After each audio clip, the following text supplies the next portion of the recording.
As far back as I can remember, I always wanted to be a gangster. All these years shit been going on. You know, are y'all gonna blame gangster rap for global warming? You blaming gangster rap for the war in Iraq? The idea of a chemistry professor of making meth isn't just the premise of the hit show Breaking Bad. Cops say it also happened in real life. Hip-hop has done more damage to black and brown people than racism in the last 10 years. Increasing crime rates and mass violence have become the main topics of political discussion in the United States lately. More specifically mentioned in the media is the discussion of gang violence and crime being glorified in black and brown communities, a culture issue, as some put it, ignoring the fact that the vast majority of rap fans and minorities are not going outside and shooting their suburban or rural neighbors because cholo and gangster rap made them do it, as the young kids say.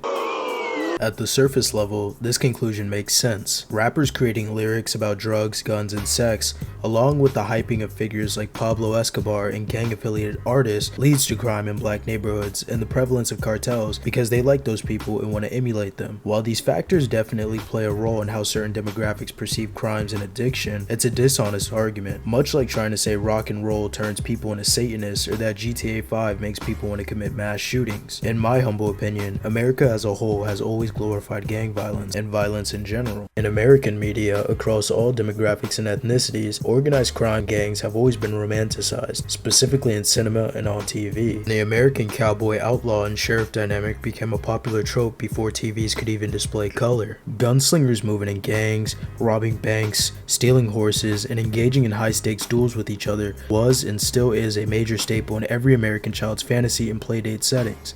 I mean, who hasn't gone as a cowboy for Halloween? These figures range from super suave anti-heroes to sheriffs gone vigilante, but evading and circumventing the law to serve justice yourself or fight against banks and Pinkertons have been motifs in the genre. Skipping forward to more recent media, we see the boom of Italian crime stories. Goodfellas, The Godfather, The Sopranos, A Bronx Tale. Bada bing, bada boom. You know a few guys who know a few guys.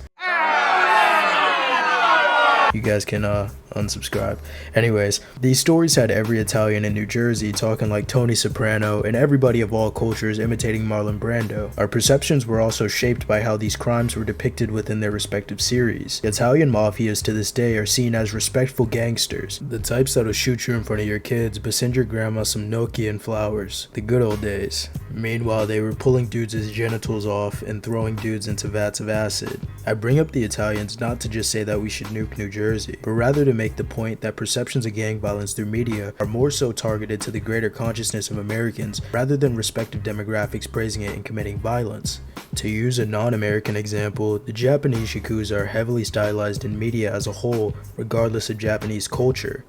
Tattoos and Yakuza culture as a whole are heavily looked down upon, and the majority of Japanese citizens are against organized crime and violence. However, Japanese and American media often characterize the Yakuza as bad boys wielding katanas that know kung fu and have stylish hairdos and tattoos, even though they're made up of actual criminal organizations and people who do violent things and pimp women. They spawn tons of games and movies. And like I said before, it's not like the real Yakuza are looked upon positively in Japan. And on the American front, there's not many Japanese Americans establishing crime families and committing crimes. Most right-wing nitwits on 4chan and Twitter will jump to proclaiming, Asians don't commit crime. They're good and smart citizens unlike browns and blacks. Tupac ruined blacks, not the CIA. My personal reasoning though is that the closer you are to the material conditions and scenarios that you see in media, the closer you are to seeing it as your reality.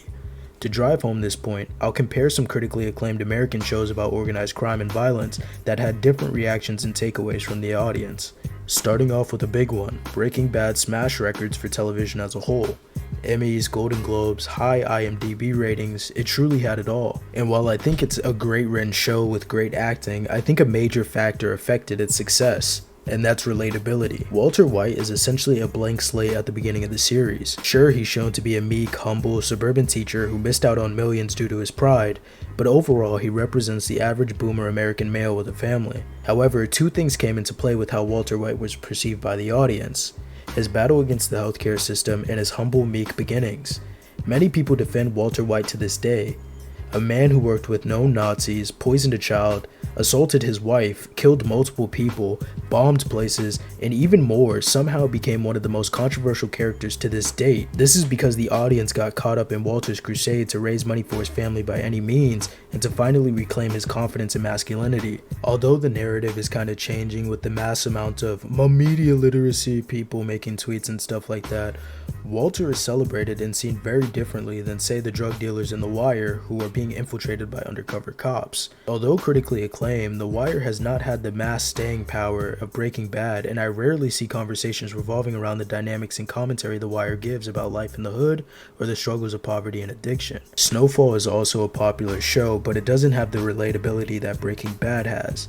Now, some people would make the argument that I would say that Breaking Bad is only more popular because it's a white straight male, and I don't think that's a very honest argument. I think that rather when we see crime shows about immigrants or marginalized communities, that we see it as natural for them to do crime, and it's more of a thing where it's not out of the ordinary, versus watching a show where you see a normal family man slip into doing business with the cartel and other organized crime families and constantly getting away with it. A fair rebuttal of all this would be, well, they're fictional stories, no one is hurt, so there's no harm in supporting it or liking the characters.